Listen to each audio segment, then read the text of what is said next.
வருகிற தமிழ்நாடு சட்டமன்ற தேர்தலில் 27 தொகுதிகளில் போட்டியிடும் பிஜேபியை தோற்கடிக்க வேண்டும் என்பதுதான். தோற்கடிப்பது மட்டுமல்ல, டெபாசிட்டே முடிந்தால் வாங்க வேண்டும் என்பது எங்களுடைய கருத்தாக உங்கள் முன்னால் வைக்கிறோம்.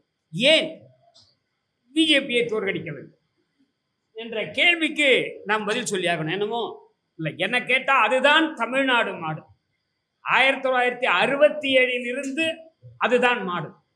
இங்கே யார் வர வேண்டும்னா எந்த அகில இந்திய கட்சியும் அல்ல, இங்க இருக்கக்கூடிய ரீஜனல் பார்ட்டி தான் வரணும் அப்படி என்பதில் முன்னிலையில் இருப்பதாக கருதி ஒரு 2-3 தகவல்கள் சொல்றேன். இப்போ நாங்க சொல்லலை. ஏன் இப்போ 2014க்கு அப்புறம் டாலர் 100 நெருங்கி கொண்டிருக்கிறது. ஒரு 100 ரூபாய். பெட்ரோல் 100 தாண்டி விட்டது. எல்பிஜி சிலிண்டர் 1000 நெருங்கி கொண்டிருக்கிறது. கோல்டு தங்கம் 1 லட்சத்தை எப்போதோ தாண்டி விட்டது.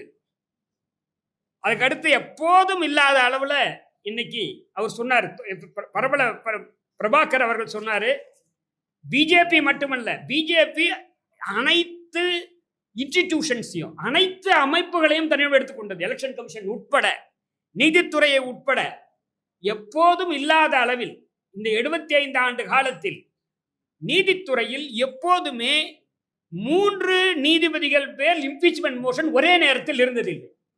இப்போதுதான் 3 நீதிபதிகள்.